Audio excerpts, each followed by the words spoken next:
আমার ওয়াইফের মতে বিয়ের পরে একটা দিনও তাকে আমি শান্তি দিতে পারিনি। তবে আমি কিন্তু তাকে ভীষণ চেষ্টা করেছিলাম খুশি রাখতে, সুখী করতে। আমাদের বিয়ের প্রায় 5 বছর হতে চলল। ইতিমধ্যে আমাদের একটা পুত্র সন্তানও হয়েছে।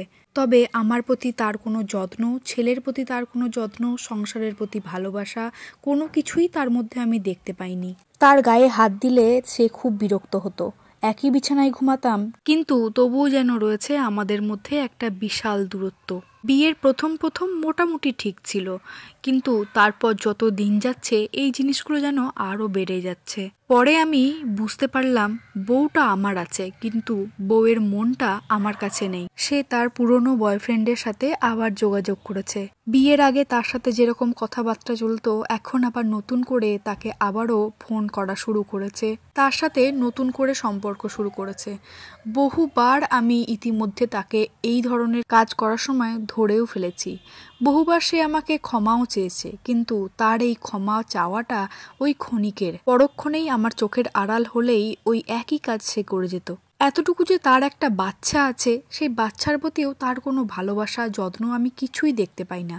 এরপর বুঝতে পারলাম সে আর সংসারে বেশি দিন থাকবে না। এরকমই একদিন তাদের মধ্যে কথাবার্তা চলছে। আমি দেখতে পেয়েই ফোনটা নিয়ে সেই ছেলেটার সাথে কথা বললাম।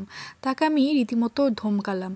সে বলল, আমাকে বেশি ধমকালে তোর বউ উল্টে তোকেই শেষ করে দেবে। এই ধরনের কথাবার্তা শুনে জীবনের মায়া ত্যাগ করতে না পেরে তাকে আমি নিজেই ডিভোর্স দিলাম। আর ওর বয়ফ্রেন্ডের কাছে যেতে আমি তাকে সাহায্য করলাম। ছেলেটাকে সে সঙ্গে নিয়েও যায়নি, আর আমি তাকে দিতেও চাইনি। ও আমার কাছেই রয়ে গেল।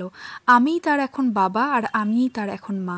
নতুন করে বিয়ে নামক এই সম্পর্কে জড়ানোর আর আমার কোনো ইচ্ছা নেই। ছেলেকে আমি নিজের মতো করে মানুষ করব, আর ছেলের জন্যই সারা জীবন বাঁচব। এইভাবেই আমাদের বাবা আর ছেলের দিন যেতে লাগলো। এরপর বেশ কয়েক মাস পর শুনতে পেলাম আমাকে রিফিউজড করে যে ছেলের সাথে সে বিয়ে করে ভালোবেসে পালিয়ে গিয়েছিল, সেই ছেলেই ওকে ধোঁকা দিয়ে অন্য একটা মেয়ের কাছে চলে গেছে। এই ব্যাপারটা নিয়ে আমি একটু অবাক হইনি, কারণ আমি জেনেছিলাম ওই রকম ছেলেদের পক্ষে ভালোবেসে সংসার করে বিয়ে টিকিয়ে রাখা সম্ভব নয়। এখন আমার ছেলের মা প্রতিনিয়ত আমাকে ফোন করে প্রস্তাব দেয় সে দ্বিতীয়বার আবারও তার কাছে ফিরে আসতে চায়। বিশ্বাস করো, যাকে এত খুশি সুখী রাখার চেষ্টা করেছি, তাকে যখন একবার খুশি করতে পারিনি, কিছুতেই তাকে আর দ্বিতীয়বারও আমি খুশি করতে পারবো না। আমি কিছুতেই আর এই সম্পর্কে দ্বিতীয়বার রাজি হতে চাই না। বাবা ছেলের এই ছোট্ট সংসারে নিজেরা বেশ ভালো মতো আছি। নতুন করে আর কোনো আপদ নিয়ে আসতে চাই না। এই গল্পের সাথে আমার জীবনের কোনো মিল নেই, ভালো লাগলো তাই শেয়ার করলাম।